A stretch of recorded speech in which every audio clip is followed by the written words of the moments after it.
Hello and welcome everyone to our podcast and to our talk that's titled Almost Adulting. We are here as teenagers trying to figure out what's life, trying to bridge the gap, trying to understand what our generations right now are going through, and most importantly, giving them the right kind of information and helping them to understand that they are known, they are seen, and they are loved. And that is the whole reason why we started this podcast. And we're here with our first talk. And for that today, along with me, we have Jerusha, who's joined us. So Jerusha, thank you so much for taking time. Would you like to introduce yourself and tell? Sure. Yes. Hello everyone, my name is Jerusha. I'm currently doing my first year in Bishop's Cotton. I'm really privileged to have this talk with Sarah. Thank you so much for wanting to do this together. And I think we want to do a series of conversations because we feel that there's a lot of information that you're getting out from the world. There's a lot of information that you're getting from so many people around you. And we want to be that home that brings in the right kind of information that helps you all grow and blossom into becoming who you're supposed to be. And that's the whole reason we've started this. So let's not waste much time. I want to get into today's topic because I believe it's kind of the foundation of anything else that we want to talk to. And we're going to be bringing in more of these conversations as we go ahead. The big question for today, or the big topic for today, is we're going to be talking about identity and how it's relevant to y'all, how it's relevant to, me and, our different generations, what we go through and things like that. So just to kickstart things off, I just want to ask you to understand, what do you define or what do you think identity even really means? If someone was to ask you the same question, what would you say? She's rolled it back on me, okay. I think, maybe growing up I would have different definitions of it, but I think it would just be simply put, who am I? Like, who is Sarah as Sarah would be what I would define and say is what identity is for me. So on those lines, do you have something? I'm Jerusha. What makes me different from others is I'm not very good at studies. Okay. But I'm very good at music.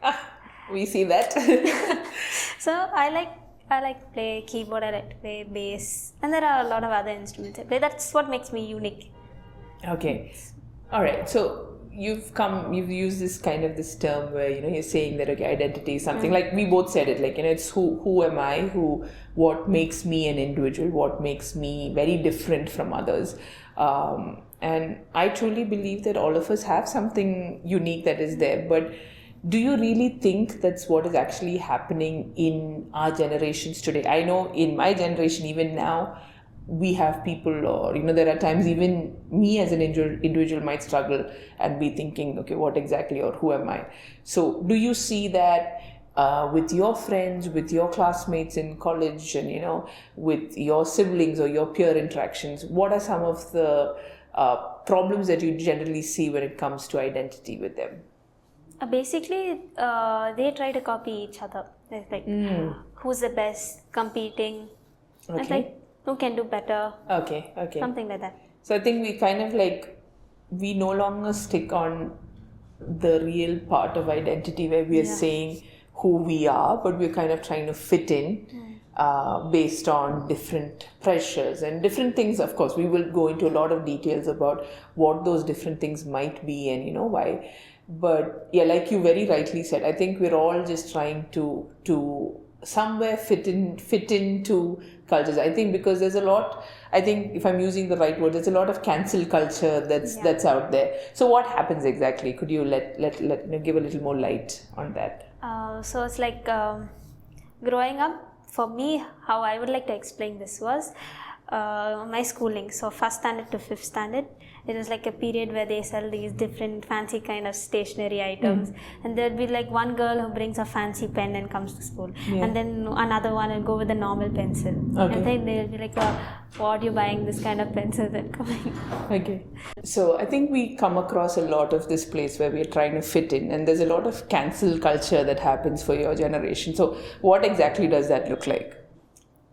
So growing up, I'll talk about my school life. Like, so from my first standard to my fifth standard, it was like where that was the time where they had this different kind of pencils and stationery items. Okay. So there's one girl who will bring her new ink pen. It's like full stones and Okay. it looks very fancy. And another girl will come like a normal Apsara pencil. Okay. And they will be fighting. Like, I'm better than you, see. And she'll become the more popular one. Okay. And then this girl will get low. Okay. Then I'll go the next day to buy the exact same pen that she bought. And then I'll go like full confidence, like, oh, I'm going to be the popular one in school. And when I go back to school, that girl will have something that's better than me. Okay. So, first to 5th standard was like this. Somehow I managed. Then 6th standard to my 10th standard was these Instagram IDs, the phone numbers, getting your own phone. And that getting a social was, media handle was a big thing. Okay. First, we have to convince our parents. Okay. And then it was like, you have to take care of it. It's valuable. I was like, and you have different models of phone. That was even more worse. Like, you get the lower model of phone, you're not popular. You get the higher model of phone, you're popular. So somehow we crossed that part also. And then my 11th to college going on now is like relationships, boyfriends, and getting into your career. And if only if you fit into this part which other teenagers are going through, you're like in the same level as them. So if you don't have those things, or like you said, it can be things, it can be an Instagram account, or I think you guys are much ahead of Instagram, and you guys are into other social medias. But if you don't have it, you're no longer considered to be either a cool kid or you don't have friends. So what happens? Like, do you have people who leave you just because of these kind of things, or what happens like that? Like something like that is because. Mostly my gang would be like 4-5 people. Okay. And if you don't fit into them, it's like because if you see I'm also going to become somebody like you, they would be marked and they would be tagged like, see, she's moving with this girl who doesn't have much. She's not popular, like that. Okay. So there's always this pressure and a lot. I mean, I don't think it just comes in from just your friends. I think it comes in based on, because growing up for us, it was either your marks, you would be compared based on that. You would be compared, like you said, the kind of clothes that you wear, the kind of people that you hang out with, and you would have all of this. And if you don't fit in, you would definitely be considered an outcast. So how has that been, just to bring in a little bit of light, especially for you, having an upbringing that was a little different, where you were brought up in a home where you were taught values in terms of being rooted in Christ and all of that. How much of a struggle has that been right now in the generation that you're in? I can tell you a lot about that. Been through a lot, been there, confused, went through a state of depression, but somehow still going through depression as well, but getting along. Some of my spiritual leaders have taught me good values, and I found it very hard to minister to these type of girls, because even I got confused. Like, I used to cry at one point of time and ask, why God, can't I live a normal life like these girls? Why do I have to go through so much of pain? I couldn't understand anything at that point of time, and I wouldn't want to ask my parents, because I know they won't give me the right answer that I'm looking for. So every night I used to cry and ask God. And then one point of time when I was in a meeting, there was one pastor who said, everything that you're going through now will be a cause for someone's help in the future. Yeah. So I was like, okay, let's see how this goes. And talking about relationships and other things, it was too much pressure. A lot of pressure. I can remember, like, I can recollect a story where, growing up, where this pressure to kind of fit in, and you don't want to be considered like you don't have something as cool as, others. I still remember this one, like, we used to have these school carnivals that used to, happen every year. I think all schools used to do that. And we were 3 siblings, okay? So my dad would equally, so there was only so much that he could give all 3 of us. But I would have, like, friends who would come in with, like, huge amounts of cash that they would just splurge out. And for me to hide in the fact that I didn't have money, or I didn't have that kind of to spend the way that they would, I would do things like, I would tell them, no, I'm going to go help a teacher out in a stall. And I would stay there the entire day, wait like for the last part of the entire school carnival and come and be like, okay, now I'll go spend that maybe, the 200 rupees that I got. Okay, that's what I'm going to use. But not realizing that I was actually doing that to hide. And I think a lot of times, like you were mentioning, where not just I feel like a lot of us are hiding behind because we don't really want to show what we're going through, or how we're going through things, and that also affects us trying to fit in so much more. You were mentioning things like, where you said that there were places where you would just be crying out and not really understanding. And I think there's a lot of people who are going through that. And that's one of the reasons why we wanted to, do these talks and let it be real, to understand how has it been in terms of, with your schooling, with college. Like, I'm sure, like you said, there's a lot of there's a lot of peer pressure that comes along. But I know that even education systems have even changed the way that they're teaching certain things. Have you, have you experienced that kind of thing, and how has it played an impact on, trying to believe who you are or what you carry in this world? Even the education system also, there's we recently learned about gender equality. Okay. And the teacher just said that it is okay to support other genders. There are not only two genders, there are more than two genders. And all of us like looking at each other like, what is this teacher trying to tell us? And at that point of time we are confused. Now our parents have brought us up saying only male, female. Okay. But the teachers are saying it's okay, we should support them. If they want to go like their pronouns are he or she, them. We should support them. So gender equality is not only for male, female, for females, like that. Wow. So I don't, because I know in a gen, just maybe even if you ask like 5-6 years ago, I'm sure that schools were not really teaching this out loud. But you're telling me even in our education systems, this is happening so much where, and I think social media has a huge impact on giving this kind of information out, because I don't think there are a lot of, and that's the place where I think sometimes even parents or people from another generation are not able to completely understand y'all, because you guys are facing things at another extreme level just because of the kind of exposure that y'all have. Can you tell us like how does that go about? What kind of conversations come up because of that between your friends and things like that? So how do I say? I'm a girl. I like to dress up. Okay, so like girly stuff. I really love makeup, shoes, heels. But there's one part of me like loves to do boy stuff. I love climbing trees and riding bikes and all. So there was one girl I used to watch on Instagram. She got bullied by other boys, and she started this Instagram page like saying it is okay to get bullied, and then she started riding bikes and doing this kind of stuff. So I feel like watching these things, there are other girls also trying to do the same thing, and they really can't understand. I was also confused, like what's my identity now? Okay. Should I do exactly what she's doing, or should I stick to what I have to do? Okay. I was really confused at that point of time. All right. And then there was my friends also together with their own kind of stuff. Okay. Really confusing. So I know, because again, like you said, in terms of whether it's gender, whether it's in terms of what you like to do, all of this, I think there's a lot. Like, I think even right from the most, it's not as explicit as it used to be. Right now, in everything you have some sort of content that is always showing us that, okay, this is normal. And we've normalized everything that actually doesn't need to be normal. So, does this come up in conversations with your friends? Does it come up in like how do you navigate those kind of conversations?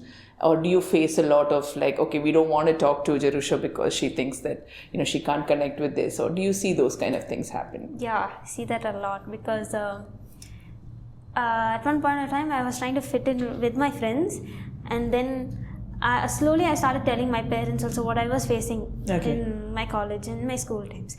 They were trying to counsel me with their own thing which they have been through. And then there was my friend also who was trying to say that it's okay, it's normal to do this, you should be in a relationship, it's not wrong, it's just trying something new. It's like, do what we do, go out, have fun, go for movies, do something. And you know, one thing leads to another, we end up doing even more. Yeah, absolutely. And now I was stuck at a point is who should I listen to? If I listen to my parents, it will be good for me, I know. But if I don't listen to my friend, now I'm going to lose her. Yeah. So it was like, how to say, pressurizing. Yeah. So if I go home, then my parents would ask me, what did I do the whole day? Did you talk to that girl? What did she tell you? Then I would tell what my friend said. It's like, it's okay, you should talk to her and say that this is not okay to do. You should bring her to your point of understanding. And then when I go back to school, my friends say, what did your parents tell you? Okay. So there's like a constant competition of the kind of voices you're listening to. So I think that's again a really good point that you said, that you've got social media talking, you've got your TV, you've got your series, you've got Netflix or YouTube, whatever you're allowed to watch, that's giving you information. You've got school, school is some place where we are sending for education, and we've got that which is normalizing things along with friends. There's so many voices, and I think at a very tender age where you guys are actually finding out who you are kind of bombarded with all of this, and you're like, okay, now where do I kind of, who do I listen to in that kind of a place? Is there something that I'm missing out which is actually also adding on as another, input or another voice that comes over apart from the things that I mentioned? I don't think there's much to say, but it is really confusing stage that we are going through. I don't think many people understand, because there's a lot of generational gap between us. So the previous generation doesn't really understand what the teenagers are going through, and we cannot even look up to our teachers to even counsel us. And sometimes we are scared to even tell our parents, wondering where we might get too much of shouting or even kicking us. So we just try to hide the fact that we are going through certain stuff, and then it leads us into depression, and then some of us even go into drugs, and even our friends encourage us to do it, saying it's the right thing to do. It'll take off your pressure, it's okay. Slowly, and we get addicted to that also. And I think that it's more intense nowadays, like you said. Like it's I definitely know that the generational, it's not because they don't want to help, or they definitely don't want to see their kids struggle, but sometimes we don't know how to connect, or what exactly are the points that, and I think that's something very important, like you mentioned, where we need to fill in those gaps, and that's the whole thing. We want to bridge in where these are conversations we want to have, but giving you all the right information. So that's the whole point of even starting this. So like you said, now all of these voices, there's too much of confusion, there's too much of pressure on you to be something that you might not even be. Like you said, I'm not interested in doing a particular thing, but because you want to fit in, you might do that. Or because you want to, look cool, you might do that. Because nobody wants to be left alone. It comes to that. Nobody wants to be left without, any friends, or without people understanding who you really are. It's as easy as it is to say. I don't think it's a very easy thing to actually be, living out. But I want to kind of bring this kind of a context where we will be talking more about this. But when I said, when we started off saying that identity is who we are, we use this word saying that there's something unique. It's something who we define, and we say that, okay, there's something unique. And I think the world has kind of taken that completely off, and we've lost the unique part of who we are, and we kind of want to fit into everything else that we're supposed to be. And one thing that we really need to understand, which we will look into a little further, is who we are and who we allow to define us. That's why we spoke about the voices and, all those things. So who do you think, gets, because growing up, like we said, the title of this, almost adulting, because you're in this phase where parents are like, no, you have to do it like this, and you have opinions of your own, and, there's a whole jungle between that. So who really gets to define you, or how do you get to even start exploring? Like I said, at this age, you are at that phase where you want to explore, where you want to understand, who am I? What are the things I like? What makes me me? Without these kind of, filtering out all of these voices. So who gets to define that, or what would you say would define that? I will say social media because, I as I said earlier, I'm a musician, so I love to play the bass. And then I was like, at one point of time, I want to cut my hair short. Okay. And you've seen these musicians, like they have this kind of denim jeans pant and all. Okay. Really cool stuff they wear. So I also want to be something like that. Okay. And there's this one point of time, I was like, what am I doing? Why am I letting this overtake me? Okay. And I also was confused. My feelings matter. What I do matters to me. Absolutely. I feel like doing this, so I'm doing it. But the way the world looks at it is totally different. Even that was confusing for me. Okay. So like, just because you're playing the bass, that also will try to make you look like a boy. Wow. That's only boy stuff. You do girl stuff. Okay. You can play the keyboard, you can play the violin, but bass is something that boys would do. Like, wow. Why shouldn't I do that? And I love to challenge myself to do things that I would find difficult to do. Okay. I'm like that kind of a person. All right. Okay. But at some point in time, even I was getting confused a lot.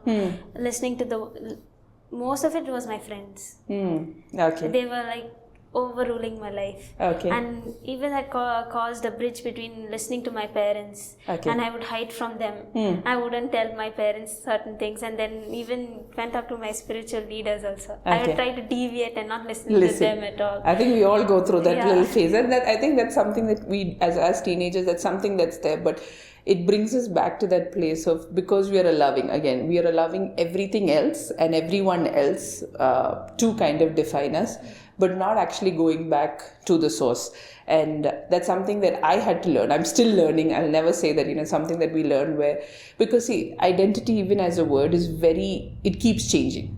Like, today you're a college student. So you say that you're a student. Tomorrow, if I'm basing it on what I do or, who I am, it'll be based on my career, it will be based on my relationship status, it'll be based on my finances, so many other things that, we can define as, which keeps changing. So if I don't have that one thing, does that, it does not cancel who I am. But it brings us back to that question, I think, and that's something very important that we want everybody to understand, is that you're unique because you are made and created in the likeness of God. Yeah, that's what we read, and it's not just something that we just say as scriptural, or just not just, okay, yes, it is scripture, but it's actually the reality, because he says he's made you in his image and his likeness. That means that God's put a certain character in a certain part of him that's only found in Jerusha. There's something that's only found in Sarah. But we're all trying to cover up that, and we're trying to live because we're allowing everything else to define us. And I think that's the source. Have you ever had that place where you've kind of asked God, okay, God, why have you made me like this? Or show me, what are things that define me as who I am? Have you had those kind of instances? Yeah, and as I was saying earlier, I used to cry a lot because of too much of pressure, and I couldn't really understand myself at that point of time. And then my mom used to get me books. Okay, that I used to read. There was one particular book that I read. It's called Jabez's Prayer for Teens. Okay. And in that, and his story, as you see, he was, his mom named him Jabez, which kind of say the meaning is pain. Yeah, pain. So I try to put myself in his shoe. Imagine him growing up and with his name like that. What would it have been for him? Yeah. It would have really been tough for him. But there was only one solution. He turned to God and he looked. Yeah. So instead of looking at social media, looking at my friends, looking at my parents, and sometimes even my spiritual parents, because I couldn't understand certain things that they were used to say. So I could relate to this Bible character. And I'm like, okay, God, I'm going to do this. I'm going to ask you, what is my identity? Yeah. And I started praying about it, and it really helped me. There's less confusion. I could really understand things that my parents were trying to tell me, even my spiritual leaders that they were trying to tell me. It really helped a lot. Okay. So I think we want to again build on this, where we are saying is we only we have people to help us, like you said. See, we have good influences, we've got voices that are good for us, like parents are there, we've got our spiritual leaders, we've got people who speak wise things to us that will help us along the journey of finding out who we are. as in how much there are also negative influences of that. But allowing God to define us, there even might be things that our parents might not know, but there's something that's very deep that is inside of you. And as in how you keep growing, you will see that character actually blossom and bloom. And that's something, that is so special. Like, I know that I still do things. There are days, like, if you look at my journals, like, you can see, I'm like, okay, God, now you need to tell me exactly what do you want me to do? Who am I?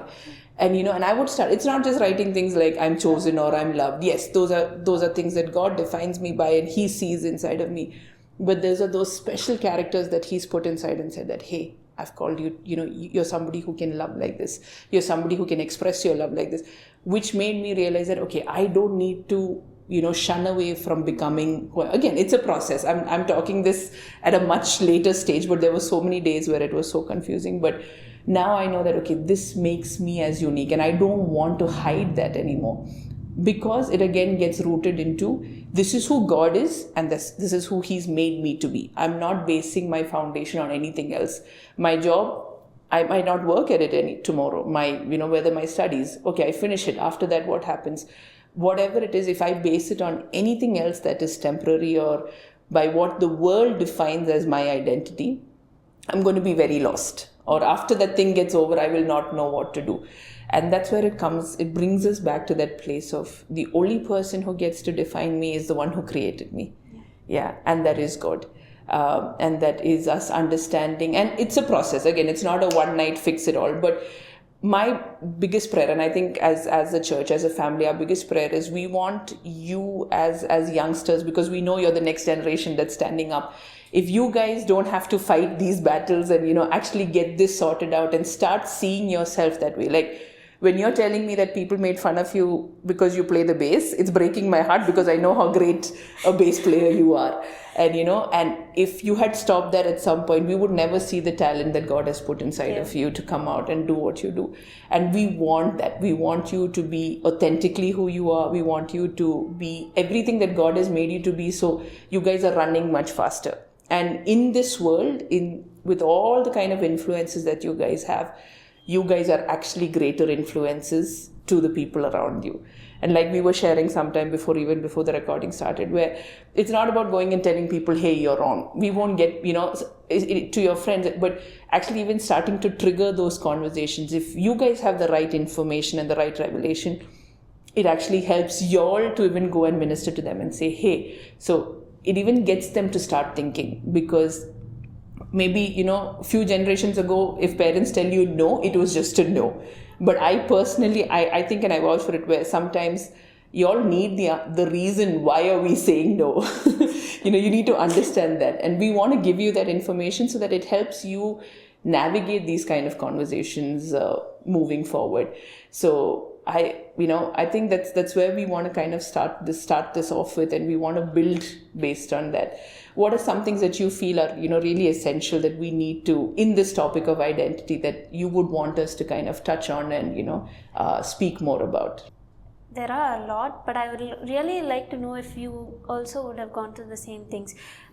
Based on what you have gone through, maybe we can also relate to something like that. Absolutely. I always think of it in this way. It's the same rat race. Mm-hmm. It's just it's just gift wrapped into into another form. It's the same place of comparison. If you boil down the things that I've gone through, or things that you're going through, or things that we are going through, it looks very different from the outside.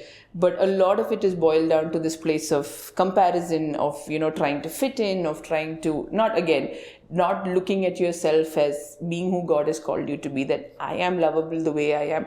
All of this are so many. I have stories on stories, that we can go on telling, where all of this was a struggle. Like, how you were saying, where even cutting your hair was, for me, it was the kind of clothes that I wear, or people would body shame me because of the way my body looked. And so much of that growing up, where I would allow myself to be defined by what everybody else around me told, and so because of that, when I allowed that, I never thought good about myself. And that led to so many insecurities.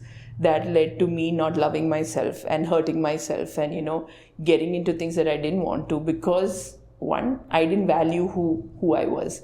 And that's the whole fight. And, the devil's very easily played with that. He keeps us, like he said, I told him, like right from the beginning, he's like, do you really want, why is it that fruit is not as good as the other fruits in the garden? It was just a small statement of comparison that was brought, and it caused so many things to happen, which he's still playing the same games.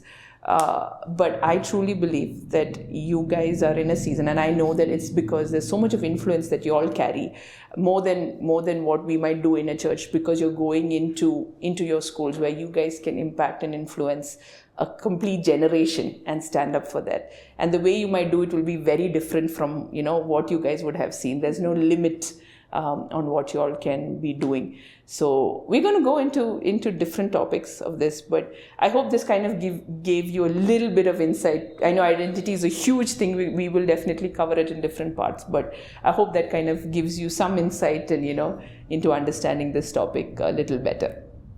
Yeah. We just want to take this time to just thank everybody who's watching, everybody who's listening to this. We will be doing more of this, and we hope and pray that this blesses your heart. And to all the teenagers listening to us, we just want you to know that you are loved, you're cherished, and you are seen and valued.